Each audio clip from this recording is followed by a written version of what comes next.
कई कई वर्षों पहले जब इस्राएल के लोग राजा शाऊल द्वारा शासित एक महान राष्ट्र थे, उन्होंने अपने प्राचीन शत्रु पलिश्तियों के विरुद्ध एक लंबा और कड़वा युद्ध लड़ा। उन दिनों में सैनिक तलवारें और भाले और धनुष और तीर चलाते थे और वे भारी कवच पहनते थे और युद्ध में अपनी रक्षा के लिए ढाल रखते थे ताकि केवल सबसे बड़े और सबसे मजबूत पुरुषों को ही सेना में लिया जा सके।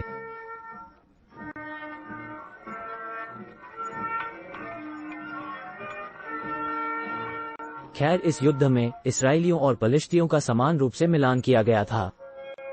उन्होंने कई कठिन युद्ध लड़े और प्रत्येक पक्ष ने कई लोगों को खो दिया, लेकिन कोई भी पक्ष दूसरे को पूरी तरह से जीत नहीं सका। फिर एक दिन जब पलिश्ती बड़ी तराई की एक ओर छावनी डाले हुए थे और इजरायली दूसरी ओर पलिश्तियों की छावनी से निकलकर उनके मुकदमे में लड़ने वाले ठहरे। एक विशाल लंबा और मजबूत और किसी भी आदमी की तुलना में कभी भी देखा गया था।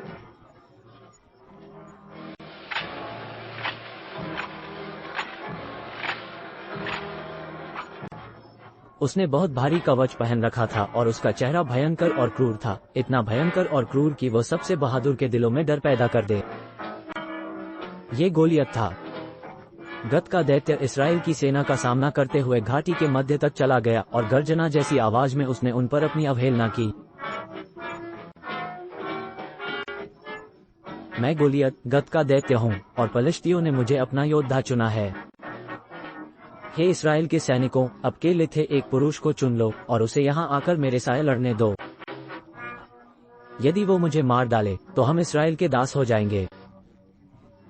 यदि मैं उसे मार डालूं तो तुम पलिश्तियों के दास हो जाओगे। मैं अपनी चुनौती स्वीकार करने के लिए किसी भी आदमी की अवहेलना करता हूँ।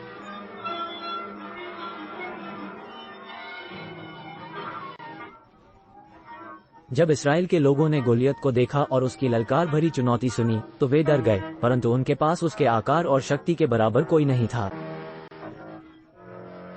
उनमें से किसी की हिम्मत नहीं हुई कि वे नीचे जाकर दैत्यों से युद्ध करें। वो तब तक नहीं था जब तक कि चरवाहे लड़के डेविड ने गोलियत की चुनौती नहीं सुनी। अब डेविड सिर्फ एक लड़का था।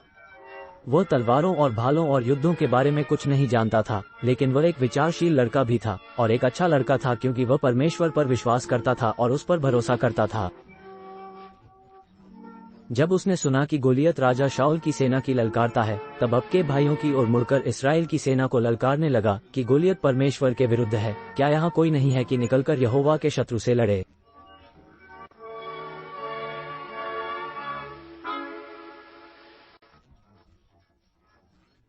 दाऊद के भाई पहले तो चकित हुए और फिर उस पर क्रोधित हुए। अपनी भेड़ बकरियों की ओर लौट जाओ और युद्धों को मनुष्यों से लड़ने के लिए छोड़ दो। लेकिन डेविड को हटाया नहीं जाएगा। उसने कहा, मैं ये करूंगा, राजा शाऊल के पास समाचार भेज, उससे कह कि मैं नीचे तराई में जाकर दैत्य गोलियत से युद्ध करूंगा। जब राजा ने देखा कि दाऊद दृढ़ निश्चयी है, तब उसने उसको आशीर्वाद दिया और अपना राजकीय हथियार और तलवार उसे भेंट की। लेकिन डेविड ने उन्हें नहीं लिया। वो एक सैनिक नहीं था। इसके बजाय वो पास की एक धारा में गया और उसने 5 चिकने पत्थर चुने। उसने इन्हें अपने चरवाहे के थैले में डाल दिया। उसने अपने बाएं हाथ में अपनी छड़ी ली और अपने दाहिने हाथ में उसने एक गुलेल पकड़ी। बस इतना ही। दोनों सेनाएं उत्साहित और आशान्वित दिख रही थी। दाऊद गोलियत से मिलने घाटी में गया। वे घाटी के बीच में मिले।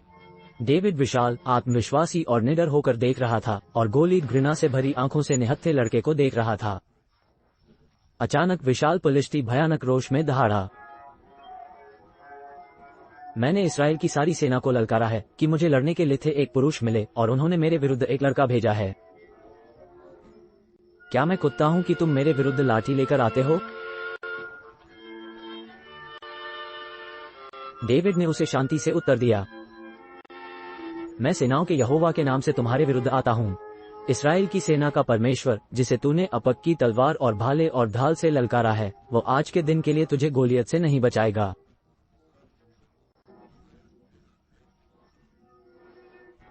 गोलियत ने गुस्से में एक भनभनाहट निकाली, तो अपना बचाव करो लड़के।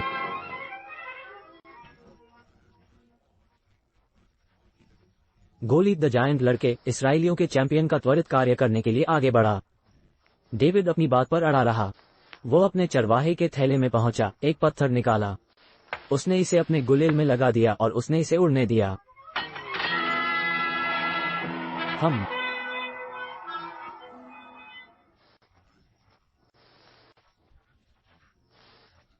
विशाल मर चुका था और परमेश्वर पर भरोसा रखने वाले साधारण चरवाहे लड़के ने वह किया जो राजा शाऊल की पूरी सेना नहीं कर पाई थी।